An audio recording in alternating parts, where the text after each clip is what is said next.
जय हिंद दोस्तों, Sandeep tricky math special YouTube channel में आप सभी का स्वागत है। बिहार पुलिस कांस्टेबल नई भर्ती 2023 जिसमें टोटल पोस्ट है 21,391।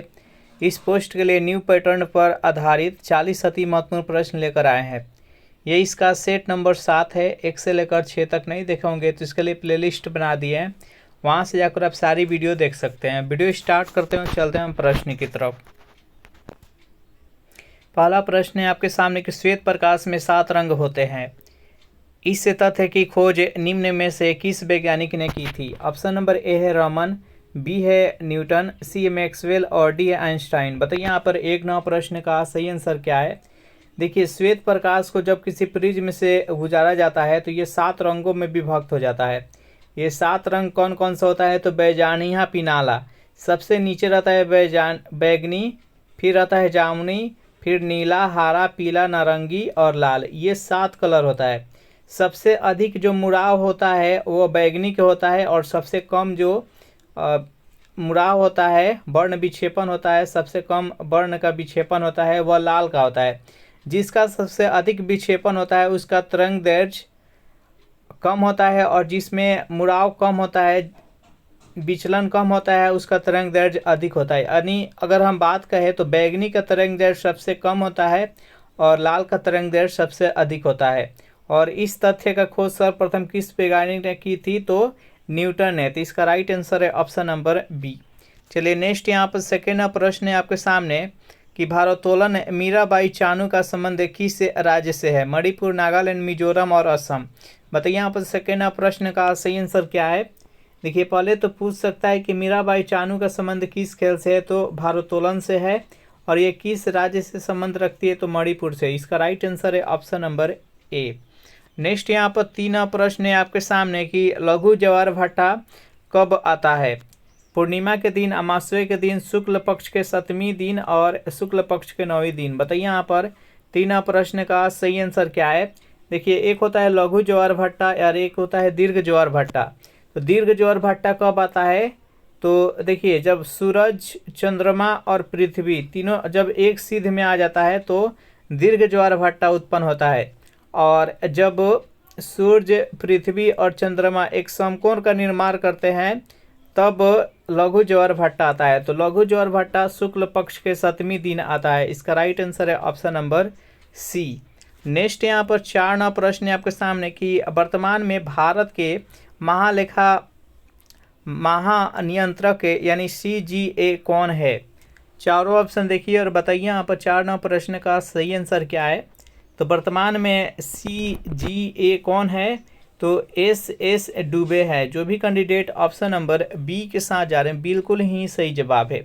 चलिए नेक्स्ट यहाँ पर 5 प्रश्न है आपके सामने कि भारत की सबसे पुरानी पर्वत श्रृंखला कौन सी है? ये भारत की ही नहीं बल्कि विश्व की सबसे पुरानी पर्वत श्रृंखला है। जल्दी से बताइए कौन सा है? अरावली, हिमालय, प्रायद्वीपीय पठार और छोटा नागपुर का पठार। तो देखिए, विश्व का यानी भारत की सबसे पुरानी पर्वत श्रृंखला है वो अरावली पर्वत श्रृंखला है। ये किस राज्य में स्थित है? तो ये राजस्थान में स्थित है और यहाँ इसका सबसे ऊंचा चोटी का नाम है गुरु शिखर, जिसका हाइट कितना है? तो 1722 मीटर है। सबसे उच्चतम चोटी का हाइट कितना है?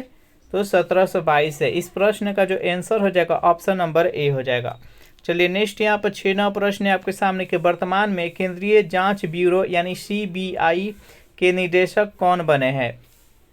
तपन कुमार डेका, दिनकर गुप्ता, प्रवीण सूद और उपयुक्त में से कोई नहीं। बताइए यहाँ पर 6 प्रश्न का सही आंसर क्या है। तो वर्तमान में CBI के निदेशक कौन बने हैं? तो प्रवीण सूद बने हैं। जो भी कैंडिडेट ऑप्शन नंबर सी के साथ जा रहे हैं बिल्कुल ही सही जवाब है। चलिए 7 प्रश्न है आपके सामने कि भारत में राष्ट्रीय एकता दिवस कब मनाया जाता है? जल्दी से बताइए, बहुत ही सिंपल प्रश्न है।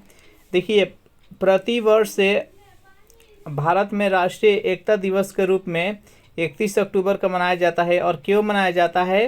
तो सरदार वल्लभ भाई पटेल का जन्म दिवस 31 अक्टूबर का था और 31 अक्टूबर उनके जन्म दिवस के उपलक्ष्य में एकता दिवस यानी यूनिटी डेज मनाया जाता है, क्योंकि वो भारतीय राज्यों को संगठित करने में उनका महत्वपूर्ण योगदान था। इसलिए उनके जन्म दिवस के उपलक्ष्य में एकता दिवस के रूप में मनाया जाता है। इसका राइट आंसर है ऑप्शन नंबर ए।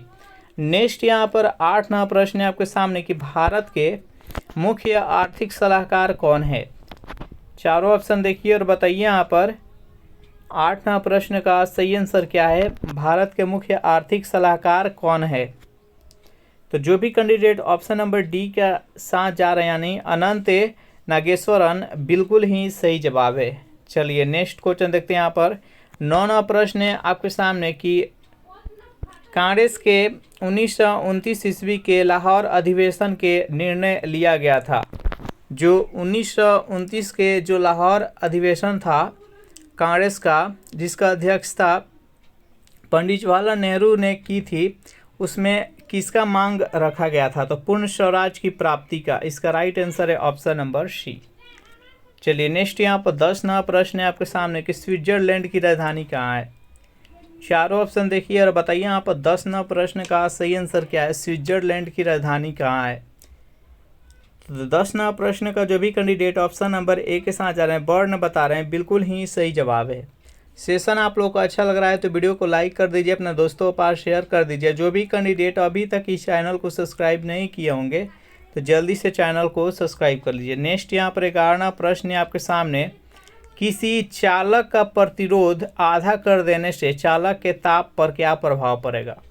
यानी किसी भी चालक का जो ताप होता है वो ताप को ही प्रतिरोध के रूप दिया जाता है। प्रतिरोध अगर अधिक रहता है तो ताप अधिक होता है और प्रतिरोध अगर कम हो तो ताप भी कम होता है।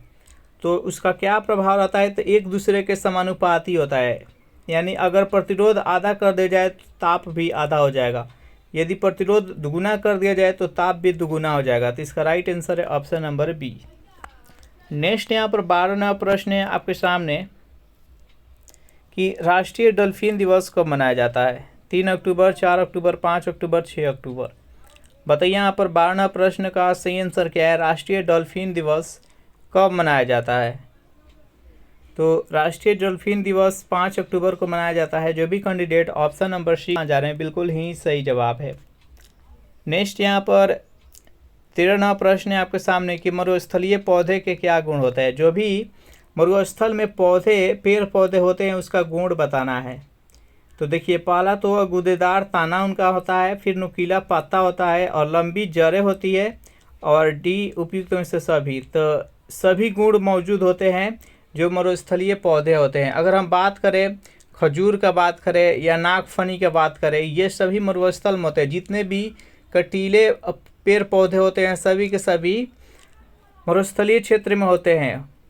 उसको पानी की बहुत ही कम आवश्यकता यानी रिक्वायर पड़ता है। मरुस्थल में वर्षा बहुत ही कम होता है और वो अधिक से अधिक के समय तक वह टिक सकता है उस क्षेत्र में, वैसा उसका बनावट होती है। तो इसका right answer option number D यानी गूदेदार तना होता है, नुकीला पत्ता होता है, लंबी जड़ें होती है।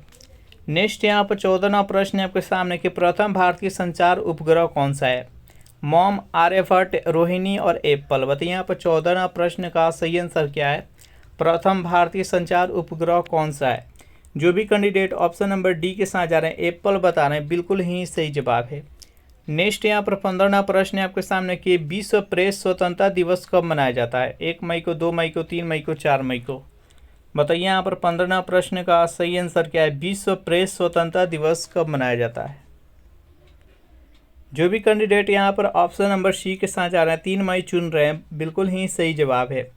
चलिए नेक्स्ट यहाँ पर 16वां प्रश्न है कि विडॉल परीक्षण का संबंध किस रोग से है। यानी कौन सा रोग में विडॉल टेस्ट कराया जाता है। एड्स में, कोरोना में, टीबी में, टाइफाइड में। बताइए यहाँ पर 16वां प्रश्न का सही आंसर क्या है। तो विडॉल टेस्ट है जो कि टाइफाइड में कराया जाता है। इसका राइट आंसर है ऑप्शन नंबर डी।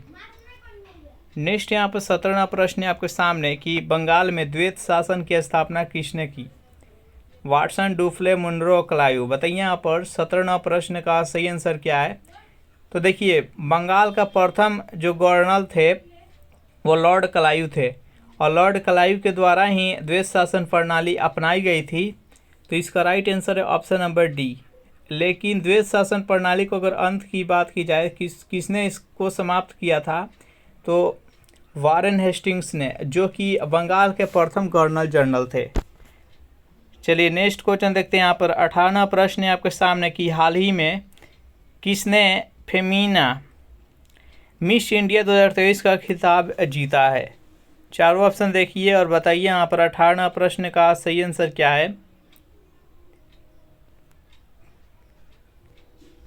18वां प्रश्न का जो भी कैंडिडेट ऑप्शन नंबर बी के साथ जा रहे हैं नंदिता गुप्ता बता रहे हैं बिल्कुल ही सही जवाब है। नेक्स्ट यहाँ पर 19वां प्रश्न है कि अमीबा भोजन का अंतर्ग्रहण किसके द्वारा करता है?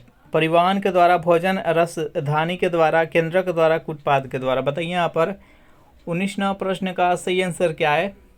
तो देखिए अमीबा जो होता है एक कोशिकीय जीव होता है और ये अपना भोजन किससे प्राप्त करता है? तो उत्पाद से। जो भी कैंडिडेट यहाँ पर ऑप्शन नंबर डी के साथ जा रहे हैं बिल्कुल ही सही जवाब है। नेक्स्ट यहाँ पर 20वां प्रश्न है आपके सामने कि बांग्लादेश से लगने वाला भारत का सबसे बड़ा राज्य कौन सा है?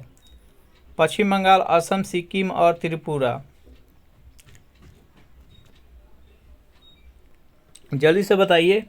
तो देखिए बांग्लादेश से लगने वाला सबसे बड़ा जो राज्य है वह है पश्चिम बंगाल। सबसे अधिक इसका सीमा साझा करता है बांग्लादेश के साथ। अगर बात की जाए कि बांग्लादेश से 3 क्षेत्र से घिरा हुआ राज्य कौन सा है तो वह त्रिपुरा हो जाएगा, याद रखिएगा।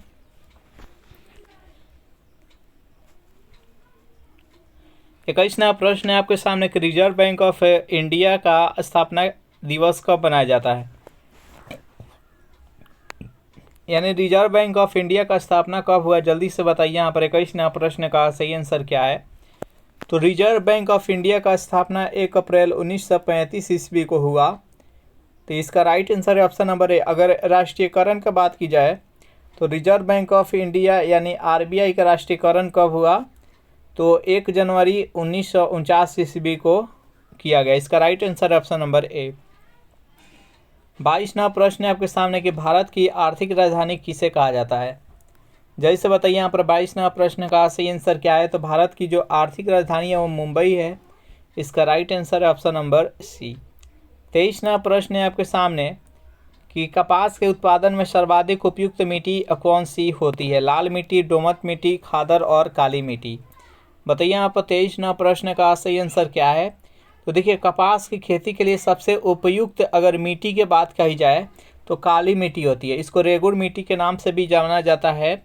इसका राइट आंसर है ऑप्शन नंबर डी। सबसे अधिक ये मिट्टी कौन से राज्यों में पाया जाता है? तो महाराष्ट्र, गुजरात में सबसे अधिक ये मिट्टी पाई जाती है। नेक्स्ट यहाँ पर 24वां प्रश्न की आंतरिक सुरक्षा एकेडमी कहाँ अवस्थित है? नासिक में, माउंट आबू में, हैदराबाद में, पुणे में। बताइए यहाँ पर 24वां प्रश्न का सही आंसर क्या है। आंतरिक सुरक्षा एकेडमी कहाँ अवस्थित है? तो माउंट आबू में है। जो भी कैंडिडेट ऑप्शन नंबर बी के साथ जा रहे हैं बिल्कुल ही सही जवाब है। नेक्स्ट क्वेश्चन देखते हैं यहाँ पर 25वां प्रश्न है आपके सामने कि प्रोटीन किससे बना होता है? चारों ऑप्शन देखिए और बताइए यहाँ पर 25वां प्रश्न का सही आंसर क्या है। प्रोटीन किससे बना होता है? तो एमिनो एसिड से बना होता है। जो भी कैंडिडेट ऑप्शन नंबर बी के साथ जा रहे हैं बिल्कुल ही सही जवाब है। नेक्स्ट यहाँ पर 26वां प्रश्न है आपके सामने कि भारत में खेल उत्कृष्टता के लिए सर्वोच्च पुरस्कार डैश है। यानी खेल के क्षेत्र में सबसे अगर सर्वोच्च पुरस्कार की बात कही जाए तो कौन सा है? भारत रत्न, मेजर ध्यानचंद खेल रत्न, अर्जुन पुरस्कार और द्रोणाचार्य पुरस्कार। बताइए यहाँ पर 26वां प्रश्न का सही आंसर क्या है। तो खेल के क्षेत्र में सबसे सर्वोच्च पुरस्कार कौन सा है? तो मेजर ध्यानचंद खेल रत्न है। इसका राइट आंसर है ऑप्शन नंबर बी। नेक्स्ट यहाँ पर 27वां प्रश्न है आपके सामने कि भारत का राष्ट्रीय गीत किस उपन्यास से लिया गया है? आनंदमठ, गोदान, गोरा और देवदास। बताइए यहाँ पर 27वां प्रश्न का सही आंसर क्या है। तो 27वां प्रश्न का जो भी कैंडिडेट ऑप्शन नंबर ए के साथ जा रहे हैं आनंद मठ बता रहे हैं बिल्कुल ही सही जवाब है। नेक्स्ट यहाँ पर 28वां प्रश्न है आपके सामने कि चेरनोबिल विनाशकारी परमाणु दुर्घटना 26 अप्रैल 1986 को हुई थी। ये चेरनोबिल जो परमाणु पावर प्लांट किस देश में स्थित है? ये जो विनाशकारी घटना हुआ था 26 अप्रैल 1986 चेरनोबिल, वो बताइए किस देश में स्थित है? जैसे बताइए यहाँ पर 28वां प्रश्न का सही आंसर क्या है। तो ये यूक्रेन में है। इसका राइट आंसर है ऑप्शन नंबर बी। नेक्स्ट यहाँ पर 29वां प्रश्न है आपके सामने कि नाभिकीय औषधीय तथा संबद्ध विज्ञान संस्थान कहाँ है? हैदराबाद, पुणे, नई दिल्ली, मुंबई। बताइए यहाँ पर 29वां प्रश्न का सही आंसर क्या है? तो जो भी कैंडिडेट ऑप्शन नंबर सी के साथ जा रहे हैं, नई दिल्ली बता रहे हैं, बिल्कुल ही सही जवाब है। नेक्स्ट यहाँ पर 30वां प्रश्न है कि स्वतंत्र भारत के प्रथम गृह मंत्री कौन थे? जवाहरलाल नेहरू, वल्लभ भाई पटेल, BR अम्बेडकर और सरोजिनी नायडू। बताइए यहाँ पर 30वां प्रश्न का सही आंसर क्या है? तो स्वतंत्र भारत के प्रथम गृह मंत्री कौन थे? तो वल्लभ भाई पटेल थे। इसका राइट आंसर है option number B. Next question देखते हैं यहाँ पर 31वां प्रश्न है आपके सामने। अदीस अबाबा किस देश की राजधानी और सबसे बड़ा शहर है? जल्दी से बताइए यहाँ पर 31वां प्रश्न का सही आंसर क्या है? तो अदीस अबाबा ये किस देश की राजधानी है? तो इथियोपिया का। इसका राइट आंसर है ऑप्शन नंबर बी। अगर इस सेशन का आपको PDF चाहिए तो उसके लिए टेलीग्राम ग्रुप बना दिया, जिसका लिंक इसी वीडियो के नीचे डिस्क्रिप्शन में मिल जाएगा, वहां से ज्वाइन करके इसका PDF डाउनलोड कर सकते हैं। 32वां प्रश्न है कि सविनय अवज्ञा आंदोलन निम्नलिखित में से किससे ठीक पहले हुआ था? जल्दी से बताइए यहाँ पर 32वां प्रश्न का सही आंसर क्या है? तो देखिए, सविनय अवज्ञा आंदोलन 1930 में शुरू हुआ था। इसका नेतृत्व महात्मा गांधी ने कर रहे थे। और ये किसके ठीक पहले हुआ था? तो गांधी इरविन समझौता 1931 के ठीक पहले हुआ था। इसका राइट आंसर है ऑप्शन नंबर ए। नेक्स्ट यहाँ पर 33वां प्रश्न है कि मोहिनी अट्टम किस राज्य का नृत्य है? तमिलनाडु, उड़ीसा, आंध्र प्रदेश, केरल। बताइए यहाँ पर 33वां प्रश्न का सही आंसर क्या है? मोहिनी अट्टम ये किस राज्य का शास्त्रीय नृत्य है? तो देखिए, मोहिनी अट्टम है जो कि केरल का है। केरल का दो याद रखिएगा महत्वपूर्ण, मोहिनी अट्टम और कथकली, ये दोनों के दोनों केरल का है। तमिलनाडु का भरतनाट्यम है। आंध्र प्रदेश का कुचिपुड़ी है। नेक्स्ट क्वेश्चन देखते हैं यहाँ पर 34वां प्रश्न है आपके सामने कि किस हड़प्पा स्थल से जुते हुए खेत के प्रमाण मिले हैं? कालीबंगा, करौती, सोथी और नोहर। बताइए यहाँ पर 34वां प्रश्न का सही आंसर क्या है? किस हड़प्पा स्थल से जुते हुए खेत के प्रमाण मिले हैं? तो जो भी कैंडिडेट यहाँ पर ऑप्शन नंबर ए के साथ जा रहे हैं, कालीबंगा बता रहे हैं, बिल्कुल ही सही जवाब है। ये किस राज्य में स्थित है वर्तमान में? तो ये भारत के राजस्थान में स्थित है। इसका राइट आंसर है ऑप्शन नंबर ए। नेक्स्ट यहाँ पर 35वां प्रश्न है आपके सामने कि ओजोन परत को प्रभावित करने वाला गैस का नाम क्या है? Chlorofluorocarbon, carbon dioxide, nitrous oxide और कार्बन मोनोऑक्साइड। बताइए यहाँ पर 35वां प्रश्न का सही आंसर क्या है?